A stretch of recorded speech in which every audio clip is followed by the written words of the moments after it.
نحمده ونستعينه ونستغفره ونعوذ بالله من شرور أنفسنا وسيئات أعمالنا من يهده الله فلا مضل له ومن يضلل فلا هادي له أشهد أن لا إله إلا الله وأشهد أن محمدا عبده ورسوله اللهم صل وسلم وبارك على نبينا محمد وعلى آله وصحبه ومن اتبع بهداه إلى يوم القيامة وبعد. Hadirin jamaah salat subuh yang saya hormati, mari kita lanjutkan pembahasan kita mengenai pelajaran-pelajaran yang bisa kita petik dari surat Al-Kahfi dalam rangka mentadabburi Al-Quran. Afala yatadabbaruna Al-Quran am ala qulubin aqfaluha, kata Allah. Apakah mereka tidak mentadabburi Al-Quran, ataukah di hati-hati mereka ada kunci-kunci yang menutup hati-hati mereka, sehingga dengan mempelajari tafsir Al-Quran kita mengetahui setiap makna yang tercantum dalam ayat-ayat Al-Quran, sehingga ketika kita membaca maka harapannya kita makin lebih memahami, makin lebih takut kepada Allah Subhanahu wa ta'ala dan mengamalkan semua yang terkandung dalam ayat-ayat yang kita jelaskan. Jamaah sekalian yang saya muliakan, pada pertemuan yang lalu kita berhenti di setengah dari ayat yang ke-10 dari surat Al-Kahfi. Idh awal fityatu ilal kahfi faqalu, dan ingatlah ketika pemuda-pemuda mereka menuju ke gua dalam rangka mereka mencari perlindungan. Seperti yang kita bahas, dalam rangka mereka menjaga agama mereka, dalam rangka mereka berupaya untuk menjaga diri mereka jangan sampai agama yang itu adalah modal mereka untuk bertemu dengan Allah Subhanahu wa ta'ala binasa. Faqalu Rabbana atina min ladunka rahmatan wa hayyi lana min amrina rasyada.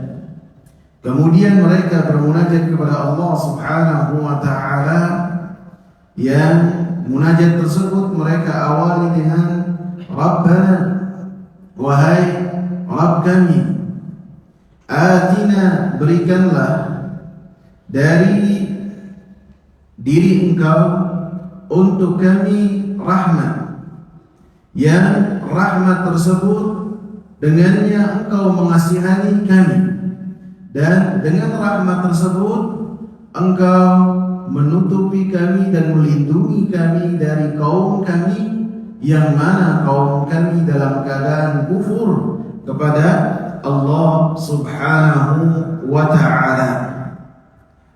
Wa hayyi lana min amrina rasyada, dan sempurnakanlah petunjuk yang lurus bagi kami dalam semua urusan kami.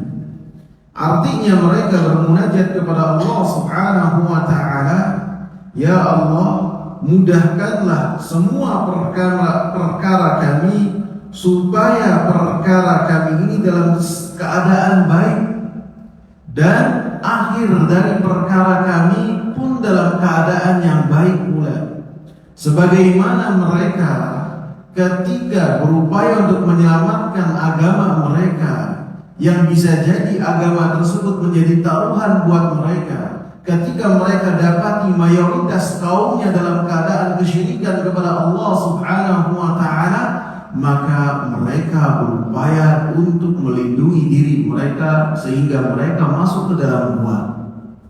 Kemudian mereka tidak hanya mengandalkan daya dan upaya saja, akan tetapi mereka bermunajat kepada Allah Subhanahu wa Ta'ala dengan munajat Rabbana yang menunjukkan bahwasanya mereka memasrahkan diri mereka kepada yang telah menciptakan mereka, kepada yang mengurusi semua perkara mereka, yang telah menentukan takdir mereka sebelum diciptakannya langit dan bumi. Kemudian mereka pun meminta kepada Allah Subhanahu wa Ta'ala dengan min ladunka rahmah, ya Allah berikanlah kepada kami rahmat, dengannya rahmat tersebut engkau sayang kepada kami dan kami mendapatkan perlindungan dari kaum kami yang mereka berusaha untuk bisa jadi menghilangkan mereka dari muka bumi.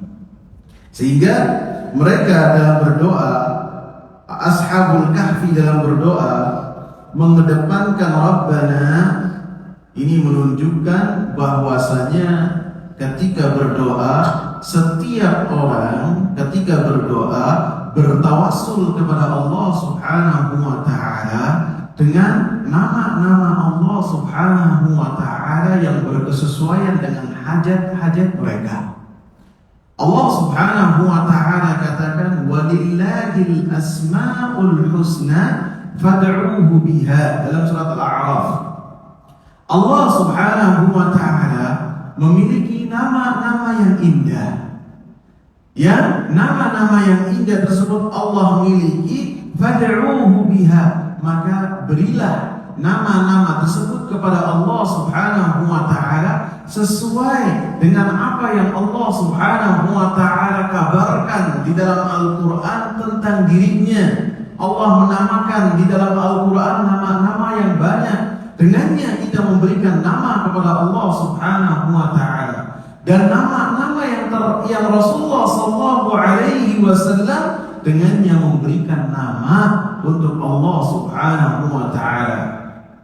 Makna yang kedua dari fad'uuhu biha, yakni ketika berdoa kepada Allah Subhanahu wa Ta'ala, kalian sebut dari nama-nama Allah Subhanahu wa Ta'ala yang berkesesuaian dengan apa yang kalian mintakan kepada Allah Subhanahu wa Ta'ala. Gambaran sederhananya, ketika kita berdoa kepada Allah supaya kita mendapatkan kasih sayang dari Allah dengan mengatakan apa? Ya Allah, sayangilah kami. Ar-Rahman Ar-Rahim, kasihanilah kami, sayangilah kami. Sehingga ketika meminta kepada Allah, doanya ditutup atau diawali dengan nama-nama Allah Subhanahu wa Ta'ala yang berkesesuaian dengan apa yang kita panjatkan. Disebutkan bahwasanya Abu Bakar As-Siddiq radhiyallahu anhu pernah meminta diajarkan oleh Rasulullah sallallahu alaihi wasallam doa. Jadi pembesar para sahabat, mereka apabila memiliki hajat, memiliki keinginan, maka mereka meminta diajarkan doa oleh Rasulullah sallallahu alaihi wasallam. Kemudian setelahnya mereka berdoa langsung kepada Allah Subhanahu wa Ta'ala. Sehingga ketika berdoa tidak ada perantara antara mereka dengan Allah Subhanahu wa Ta'ala langsung. Adapun dari orang-orang yang bisa jadi dikatakan tidak termasuk dari pembesar sahabat, seperti orang-orang Arab Badui, mereka terkadang ketika datang kepada Rasulullah minta untuk didoakan oleh Rasulullah sallallahu alaihi wasallam. Termasuk yang dimintakan oleh Abu Bakar As-Siddiq radhiyallahu anhu kepada Rasulullah, ya Rasulullah, alimni du'aan ad'u bihi fi salati. Ya Rasulullah, ajarkanlah kepadaku satu doa yang dengannya saya berdoa dalam solat saya. Maka Rasulullah sallallahu alaihi wasallam mengajarkan kepada Abu Bakar, Allahumma inni zalamtu nafsi zulman katsira wa la yaghfiru dzunuba illa anta faghfir li maghfiratan min 'indika warhamni innaka antal ghafurur rahim. Katakanlah dalam solat-solatmu, panjatkanlah dalam solat-solatmu, karena solat itu semuanya doa. Solat dinamakan solat karena solat adalah tempat kita berdoa kepada Allah Subhanahu wa Ta'ala. Dari ruku, dari sujud, dari i'tidal, dari duduk di antara dua sujud, dari sujud lagi kemudian tahiyat, maka isinya berdoa kepada Allah Subhanahu wa Ta'ala.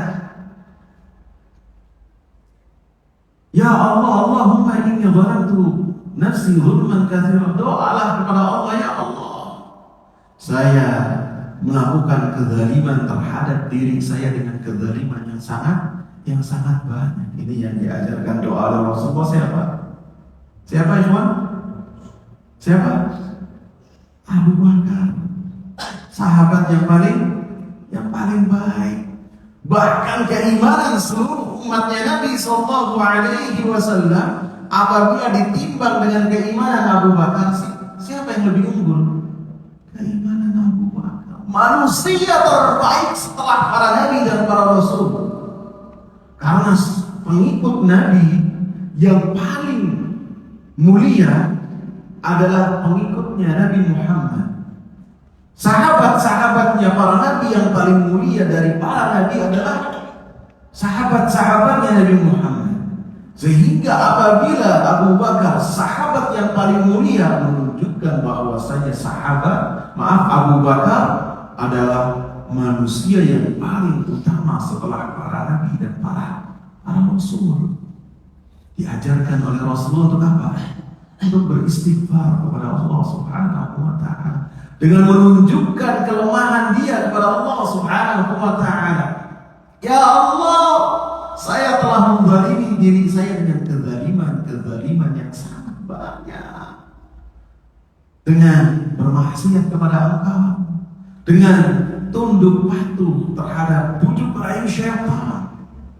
Fala yaghfiru dzunuba illa anta. Rasulullah ajarkan kepada Abu Bakar untuk bertawassul dengan sifat dari sifat-sifat Allah, bahwasanya tidak ada yang mengampuni dosa kecuali Engkau, ya Allah.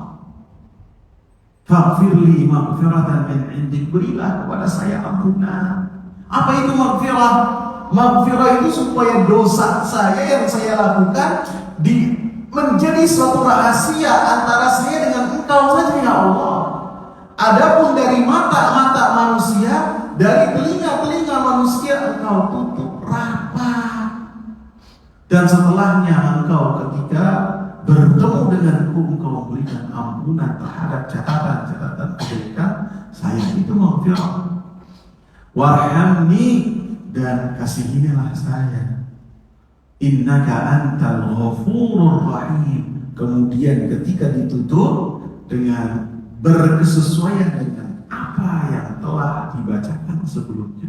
Sesungguhnya Engkau adalah Maha Pengampun, dan sesungguhnya Engkau adalah yang memiliki kasih sayang, yang kasih sayangnya kepada hamba-hambanya sangatlah luar biasa, mengalahkan sayangnya seorang ibu terhadap anaknya.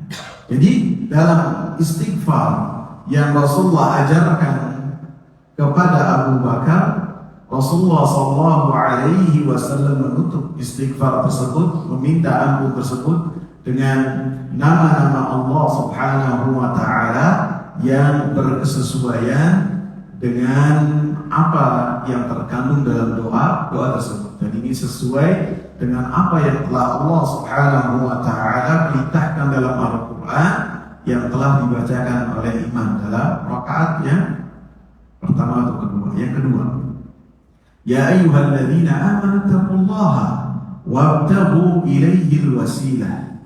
Wahai orang-orang yang beriman, bertakwalah kepada Allah Subhanahu wa Ta'ala. Carilah untuk menuju Allah Subhanahu wa ta'ala wasilah yang dengannya kalian berhajat dan berdoa kepada Allah Subhanahu wa ta'ala. Termasuk dari wasilah kita bertawassul kepada Allah Subhanahu wa ta'ala dengan nama-nama Allah Subhanahu wa ta'ala yang indah dan sifat-sifat Allah Subhanahu wa ta'ala yang tinggi. Makna dari rububiyah yang pertama, makna secara umum. Artinya Allah Subhanahu wa ta'ala adalah Rabb untuk seluruh makhluk. Sebagaimana Allah Subhanahu wa ta'ala katakan dalam surat Al-Fatihah, Alhamdulillahi Rabbil Alamin. Allah Subhanahu wa ta'ala adalah Rabb untuk semesta alam. Semua makhluk adalah Allah Subhanahu wa ta'ala adalah Rabbnya. Jadi semua manusia, mereka semua adalah Rabbnya Allah Subhanahu wa ta'ala. Allah Subhanahu wa ta'ala yang mengatur mereka. Allah Subhanahu wa ta'ala yang memberikan kepada mereka karunia. Sehingga Allah Subhanahu wa ta'ala Rabb untuk orang-orang mukmin, untuk orang-orang kafir. Ini makna secara umum. Adapun makna secara khusus, yaitu bahwasanya Allah Subhanahu wa ta'ala Rabb yang termasuk dari athar dari makna Rabb tersebut, bahwasanya Allah Subhanahu wa ta'ala akan memberikan inayah kepada kita. Allah Subhanahu wa ta'ala akan memberikan penjagaan terhadap kita.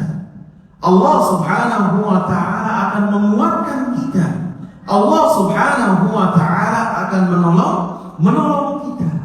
Sehingga makna yang kedua inilah yang dimintakan oleh ashabul kahfi. Rabbana atina min ladunka rahmah, wahai Rabb kami, tolonglah kami dalam menghadapi permasalahan ini. Yang menjadi jaminannya adalah keyakinan kami. Kami tidak bisa mengandalkan diri kami, tidak bisa mengandalkan kekuatan kami. Kami semua meminta tolong kepada Engkau ya Allah, supaya kami mendapatkan perlindungan, supaya kami mendapatkan inayah, supaya kami mendapatkan kekuatan, semuanya dari Allah Subhanahu wa ta'ala. Dan patut kita ingat bahwasanya doanya para nabi dan para rasul yang Allah Subhanahu wa ta'ala abadikan dalam Al-Quran, semuanya diawali dengan Rabbana, wahai Rabb kami, karena memiliki makna Allah Subhanahu wa ta'ala yang menciptakan, Allah Subhanahu wa ta'ala yang memberikan kepada kita semua karunia yang ada pada diri kita, dan Allah Subhanahu wa ta'ala yang mengatur kita semua. Sehingga doa-doanya para nabi semuanya diawali dengan Rabbana. Seperti doanya Nabi Adam alaihi salam dalam surat Al-A'raf ayat 23. Ketika Nabi Adam alaihi salam beristighfar, meminta ampun kepada Allah Subhanahu wa ta'ala terhadap kesalahan yang telah bapak kita lakukan. Dan istighfar ini, meminta ampun ini, Allah lah yang mengajarkan kepada Nabi Adam untuk berkata dengan perkataan demikian. Qala Rabbana zalamna anfusana wa illam taghfir lana wa tarhamna lanakunanna minal khasirin. Wahai Rabb kami telah menzalimi diri kami. Jadi ini pengakuan dosa kepada Allah. Jadi ketika mengaku dosa, jangan kepada manusia, jangan kepada selain Allah. Kita berikan pengakuan dosa kepada Allah Subhanahu wa ta'ala. Adapun pengakuan dosa kepada selain Allah Subhanahu wa ta'ala, takutnya dianggap sebagai salah satu promosi untuk seseorang supaya bermaksiat seperti maksiat yang telah dia lakukan. Mau tidak mau dia mengiklankan kepada orang lain nih maksiat ini, dan bisa jadi hal ini tidak pernah terpikir di hadapan orang-orang yang mendengar kisah yang telah dia lakukan. Sehingga orang-orang yang mendengar kisah tersebut, dosa-dosa yang telah dia lakukan menjadi tertarik untuk melakukannya. Dan orang yang menceritakannya pun bisa jadi ketika menceritakan maksiat-maksiat yang dulu telah dia lakukan dan dia telah bertobat darinya, apa? Pengen balik lagi ketika dia menceritakannya. Sehingga tidak boleh menceritakan dosa-dosa yang telah dia lakukan. Para ulama mereka bertobat kepada Allah Subhanahu wa taala terhadap dosa-dosa masa lalu yang telah mereka lakukan. Akan tetapi ketika ingat dosa-dosa mereka, mereka menangis jadi-jadinya. Jangankan untuk menceritakan, baru ingat saja mereka menangis sejadi-jadinya, tidak bisa bertutur kata sama sekali. Jadi pengakuan dosa diberikan kepada Allah. Adapun kepada selain Allah, maka ditakutkan termasuk dari apa yang telah dikatakan oleh Rasulullah, kullu ummati mu'afa illa al-mujahirin. Setiap dari umatku mereka akan diampuni dosa-dosanya, kata Rasulullah, kecuali orang yang terang-terangan dalam melakukan dosa, itu tidak diampuni. Kemudian Rasulullah jabarkan apa itu orang yang terang-terangan dalam melakukan dosa. Orang-orang yang ketika di malam hari melakukan perbuatan dosa, yang dosanya itu sebagai suatu bentuk rahasia antara dia dengan Allah, dan Allah tutup mata-mata manusia dan telinga-telinga manusia dengan tirai Allah Subhanahu wa taala, sehingga tidak ada yang mengetahui kemaksiatan tersebut kecuali Allah Subhanahu wa taala dan pelakunya. Di pagi hari dia singkat tirai tersebut yang Allah berikan kepadanya. Dia dengan bangga mengatakan, saya melakukan ini, saya melakukan itu, saya melakukan ini, kemaksiatan kepada Allah. Maka ini termasuk juga terang-terangan dalam berbuat kemaksiatan yang tidak diampuni oleh Allah Subhanahu wa taala. Wa illam taghfir lana wa tarhamna lanakunanna minal khasirin. Dan jika engkau tidak mengampuni kami, Nabi Adam dan istrinya Hawa, wa tarhamna, dan tidak merahmati kami, lanakunanna minal khasirin, pastilah kami termasuk dari orang-orang yang merugi. Doanya Nabi Nuh alaihi salam, banyak sekali doa Nabi Nuh. Termasuk diantaranya yang tercantum dalam surat Hud ayat yang ke-45. Qala wa nada Nuhu rabbahu rabbi inna ibni min ahli wa inna wa'daka al-haqq wa anta ahkamul hakimin. Nuh alaihi salam berdoa kepada Allah Subhanahu wa taala, wahai Rabbku, sesungguhnya anakku ini dari keluargaku, dan sesungguhnya janji engkau itu adalah wa anta ahkamul hakimin, dan sesungguhnya engkau adalah sebaik-baik pemutus perkara yang adil. Salam ketika melihat putranya termasuk dari orang-orang yang binasa, yang Nabi Nuh alaihi salam mendakwai putranya supaya beriman, tidak mau membangkang, supaya ikut dengan bahtera yang telah dibangun dan dibuat oleh Nabi Nuh alaihi salam, tidak mau juga. Dan dia berupaya untuk menyelamatkan diri dari air bah yang luar biasa dengan naik ke gunung. Semuanya tenggelam dengan air yang Allah Subhanahu wa taala curahkan pada saat itu, sehingga putranya termasuk dari orang-orang yang binasa. Hingga beliau berdoa kepada Allah, ya Allah, sesungguhnya putraku itu dari keluargaku, karena Allah Subhanahu wa taala menjanjikan kepada Nabi Nuh alaihi salam supaya keluarganya dibawa ke atas kapal. Maka Allah Subhanahu wa taala menegur Nabi Nuh alaihi salam dengan mengatakan, ya Nuh innahu laisa min ahlik. Wahai Nuh alaihi salam, sesungguhnya putramu ini bukanlah termasuk dari keluargamu. Innahu amalun ghairu salih. Karena amalan yang telah dilakukan oleh putramu adalah amalan yang tidak saleh, bahkan kekufuran kepada Allah Subhanahu wa ta'ala. Kemudian doa Nabi Ibrahim alaihi salam dalam surat Al-Baqarah ayat 126, Nabi Ibrahim alaihi salam berdoa kepada Allah, wa idh qala Ibrahim rabbi ij'al hadha baladan amina warzuq ahlahu min ath-thamarati man amana billahi wal yawmil akhir.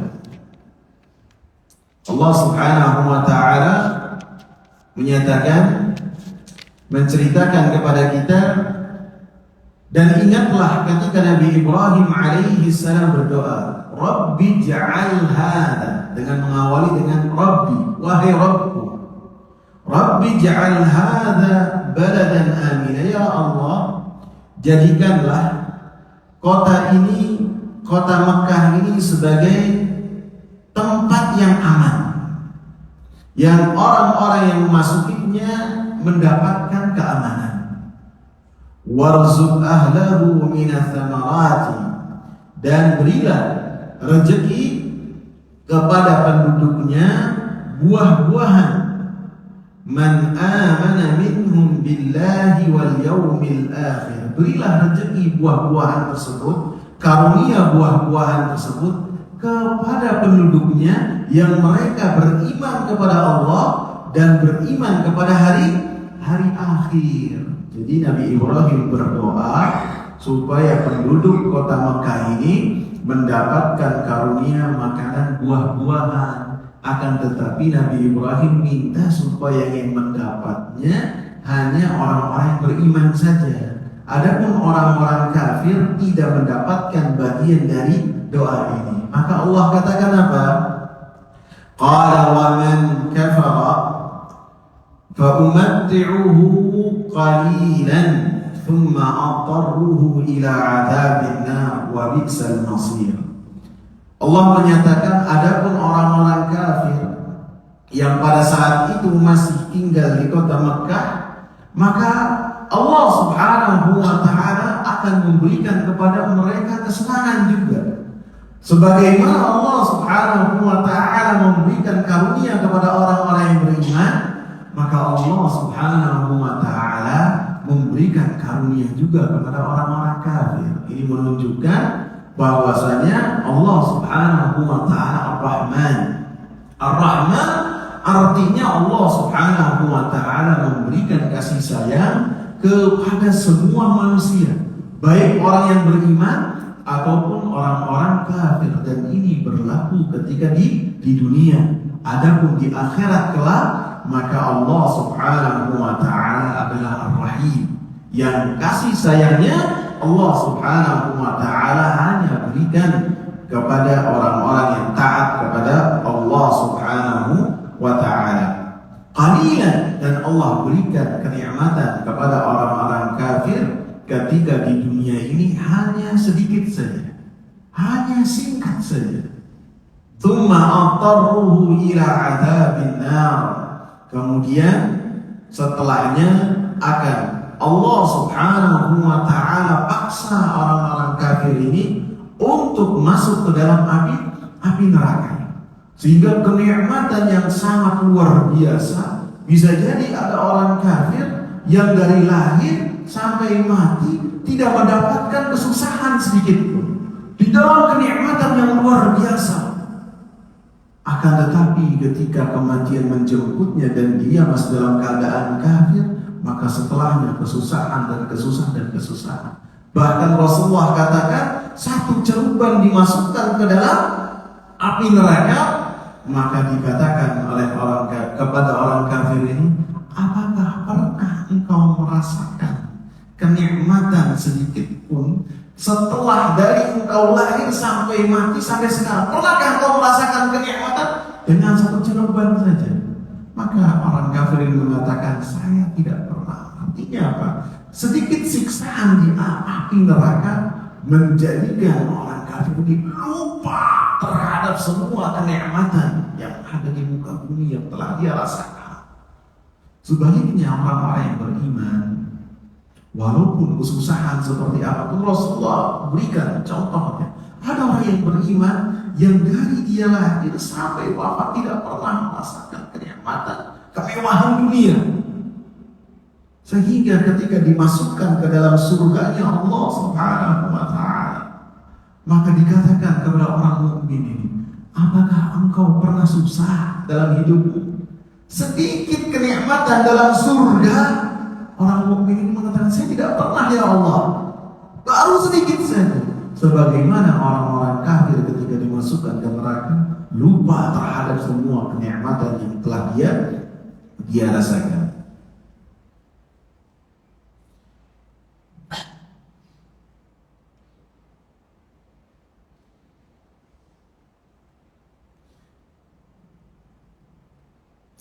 Kemudian doa, udah berapa nabi yang kita sebutkan? Dua ya.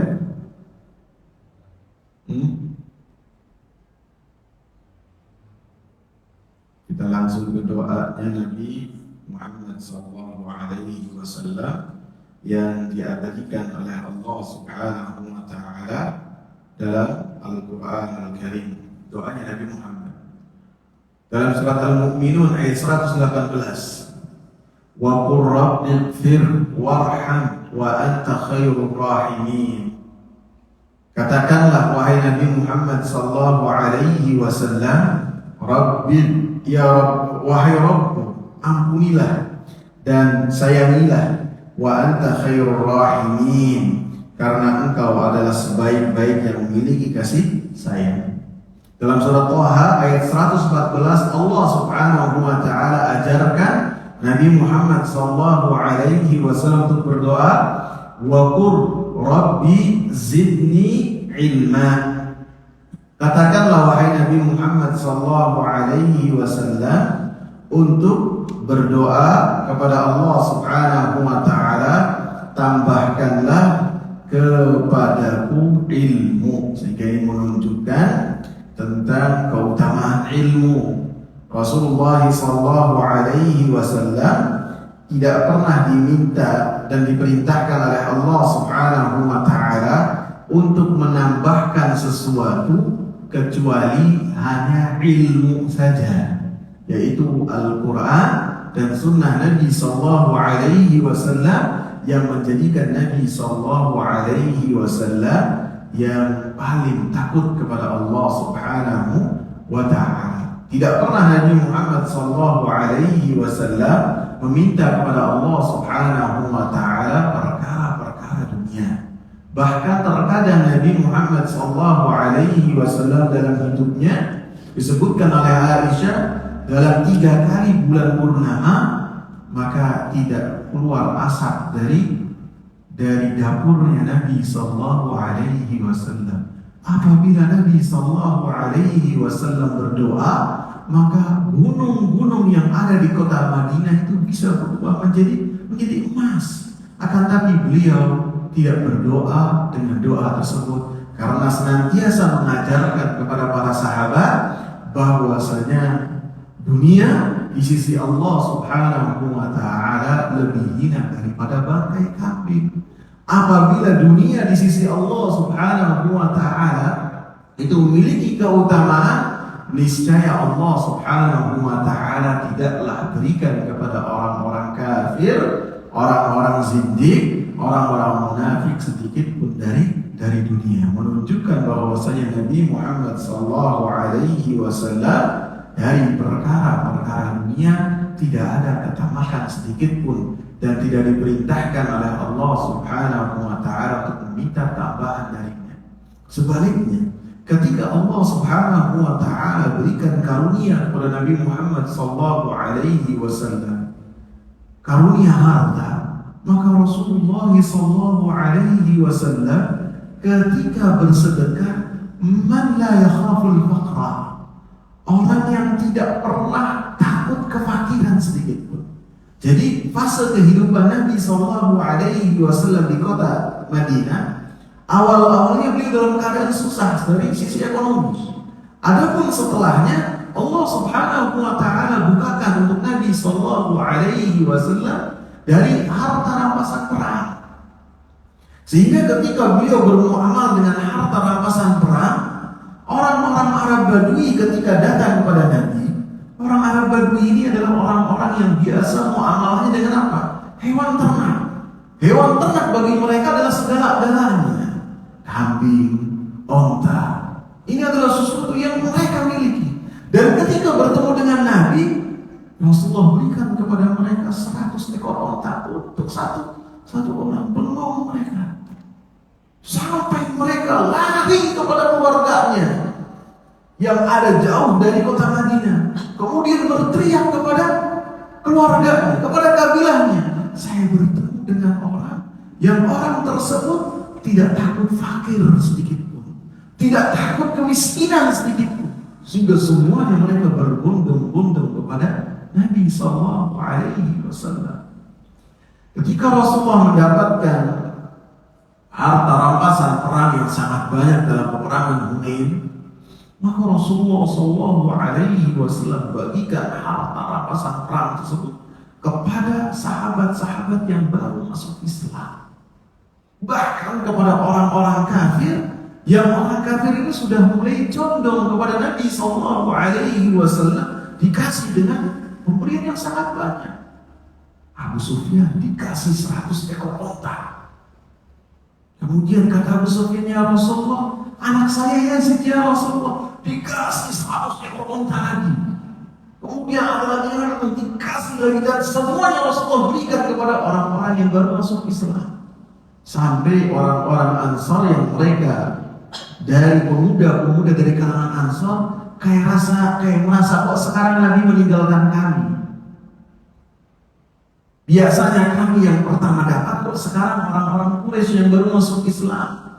Sehingga apa yang dikatakan oleh mereka, oleh pemuda-pemuda dari kalangan Ansar sampai ke telinganya Nabi, kemudian dikumpulkan oleh Nabi sallallahu alaihi wasallam, khusus orang-orang Ansar. Kemudian Rasulullah katakan, alam ajidkum dullalan fahadakumullahu bi, bukankah saya itu sebelumnya mendapati kalian dalam keadaan tersesat, kemudian Allah Subhanahu wa taala memberikan petunjuk kepada kalian melalui jalan-jalanku.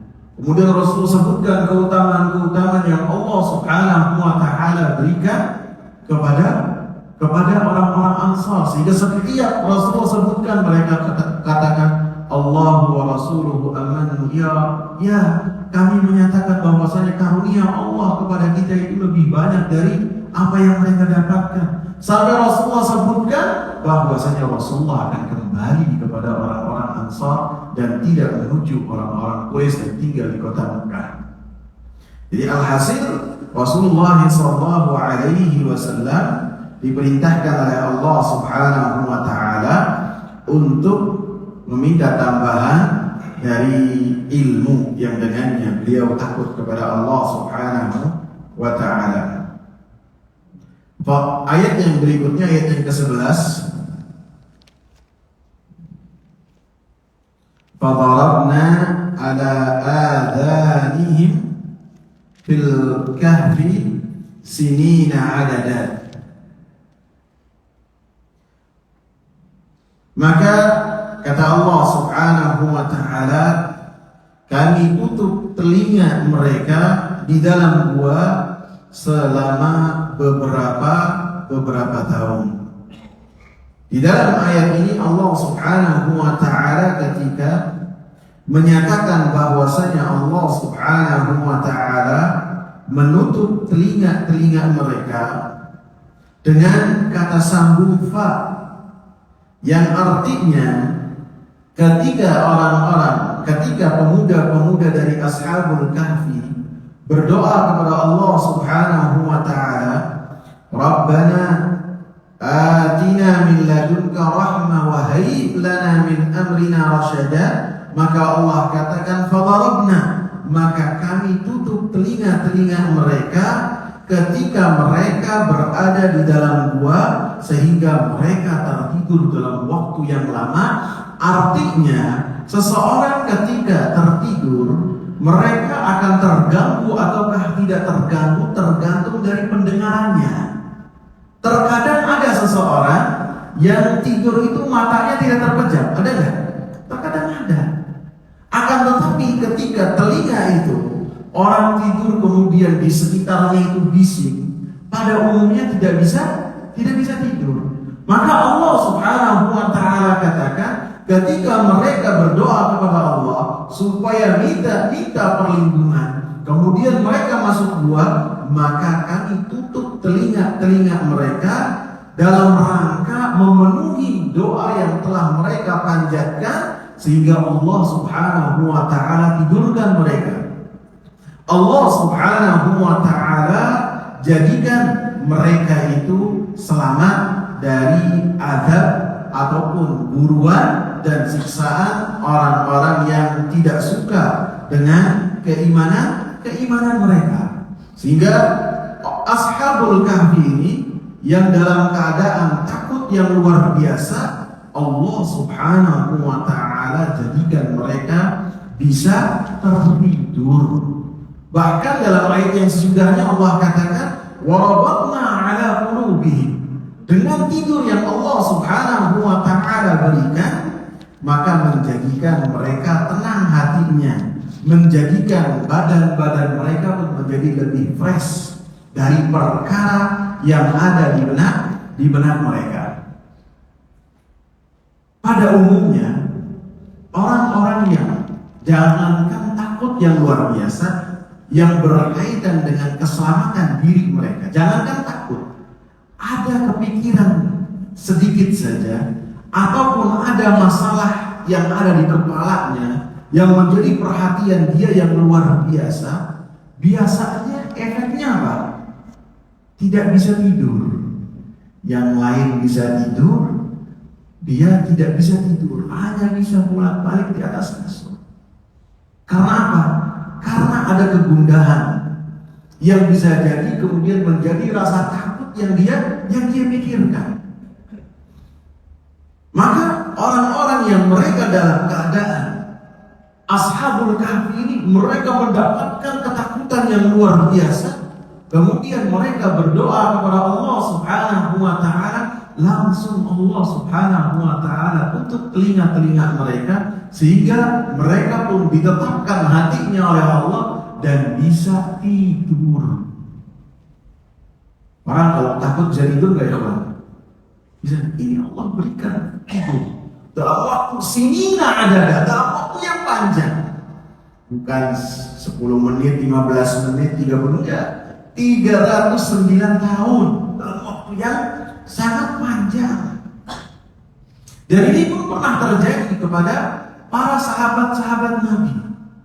Para sahabat Nabi ridwanullahi alaihim dalam peperangan Uhud, setelah mereka kepayahan menghadapi serangan orang-orang musyrikin Quraisy yang sebelumnya para sahabat itu di dalam kemenangan, orang-orang kafir Quraisy dalam keadaan terdesak.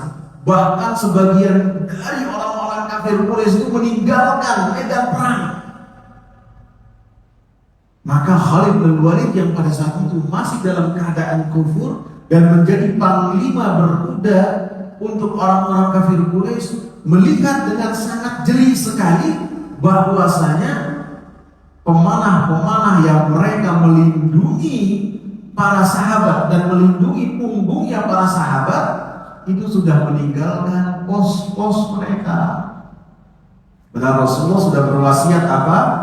Kepada Abdullah bin Jubair, pemimpin dari pemanah, 50 pemanah Rasulullah letakkan di pos yang sangat strategis, tempatkan di pos yang sangat strategis, yaitu melindungi para sahabat dari serangan musuh dari belakang.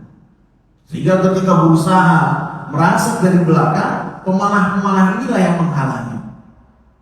Rasulullah katakan, jangan tinggalkan tempat kalian dalam keadaan apapun. Walaupun burung-burung pemakan bangkai itu sudah mematok tubuh kami, jangan kalian turun sampai ada perintah. Ataupun kalian melihat kemenangan sudah ada di tangan kami, jangan kalian meninggalkan pos kalian sampai ada perintah dari Rasulullah. Maka ketika melihat orang-orang musyrikin ini terdesak, harta-harta rampasan perang ini ada di hadapan mereka, 50 orang ini 40 orangnya turun. Abdullah sudah mengingatkan, ingat pesan Nabi, tidak turun. Jangan sampai kata mereka harta rampasan perangnya diambil oleh yang lain kalau tidak. Khalid bin Walid jeli, kemudian langsung merangsek dari belakang sehingga serangannya itu mengagetkan para sahabat. Punggung-punggung para sahabat pun tidak selamat dari sabetan perang orang-orang, sabetan pedang orang-orang kafir. Sehingga 70 sahabat wafat pada saat itu. Rasulullah SAW kena pipinya yang telah dilakukan oleh Ibn Qamiyah dengan anak panah yang kena terhadap pipi Rasulullah terkapar. Kemudian Hamzah wafat. Setelahnya peperangan selesai, Rasulullah SAW dan para sahabat menepi. Maka pada saat itu dalam ketakutan yang luar biasa, dalam kegelisahan yang luar biasa, Allah Subhanahu wa taala katakan dalam surat Ali Imran ayat 154, "Tsumma anzala 'alaikum min ba'dil ghammi amanatan nu'asa yaghsha ta'ifatan minkum wa ta'ifatun qad ahammatuhum anfusuhum yadhunnuna billahi ghairal haqqi dhannal jahiliyah." Kami turunkan kepada kalian wahai orang-orang yang beriman setelah kesusahan yang menimpa diri-diri kalian dan kegundahan yang menimpa diri kalian, amanah. Satu tanda rasa aman dari Allah Subhanahu wa taala. Apa itu? Rasa ngantuk yang luar biasa. Sehingga dalam keadaan takut, dalam keadaan berdarah-darah, dalam keadaan sedih, 70 sahabat wafat di hadapan mereka, maka mereka tertidur ketika orang-orang musyrikin Quraisy ada di hadapan mereka.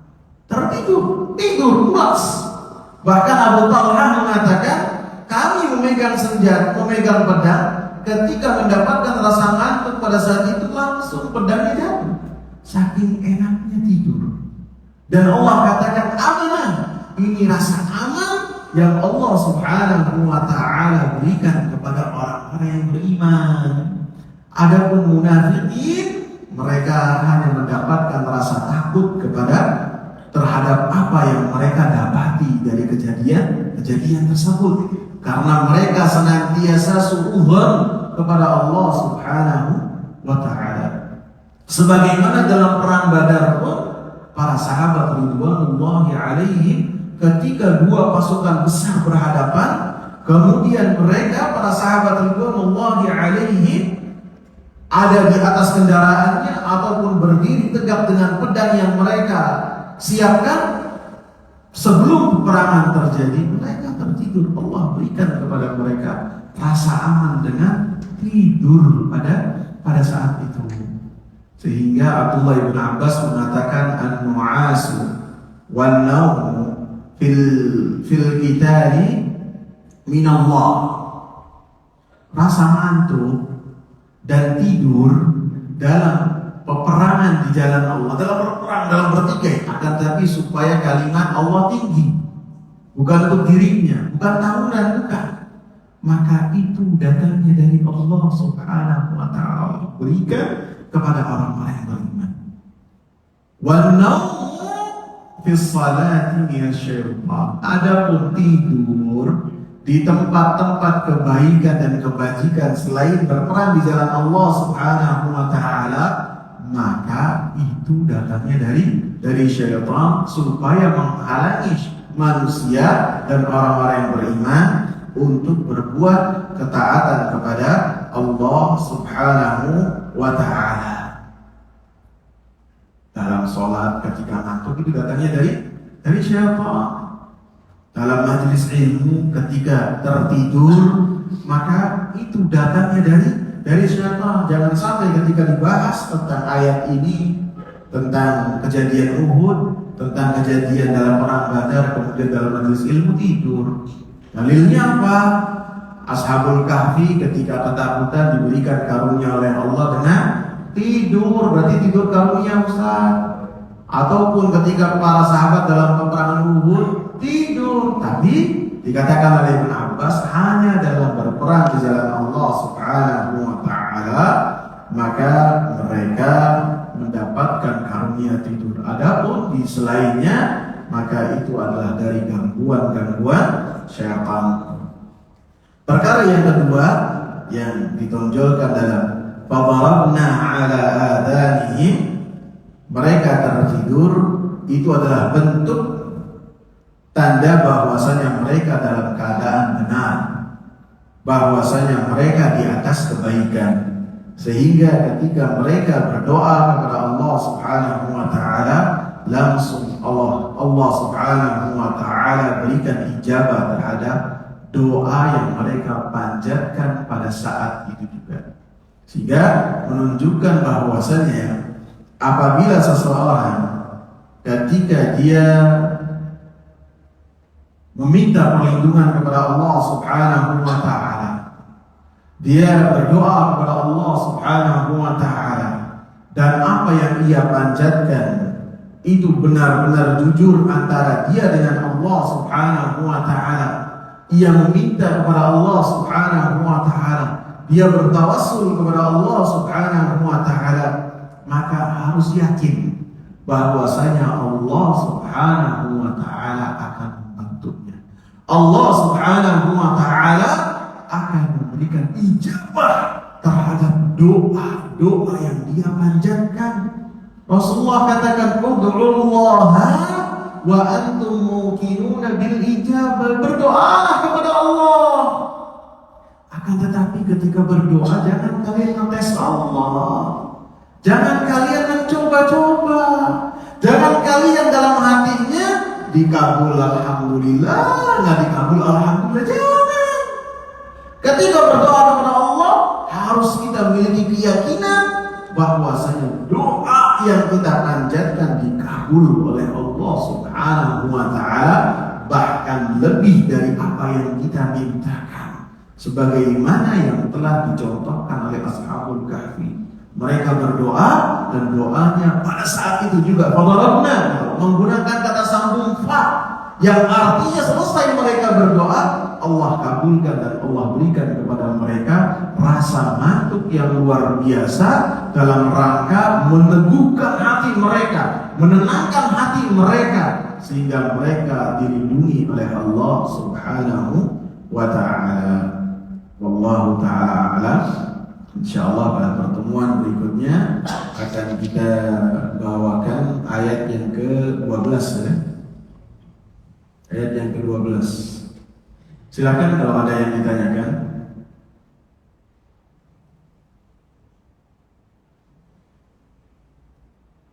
Cukup ya. Subhanakallah wa bihamdika asyhadu an la ilaha illa anta astaghfiruka wa atubu ilaik. Assalamualaikum warahmatullahi wabarakatuh.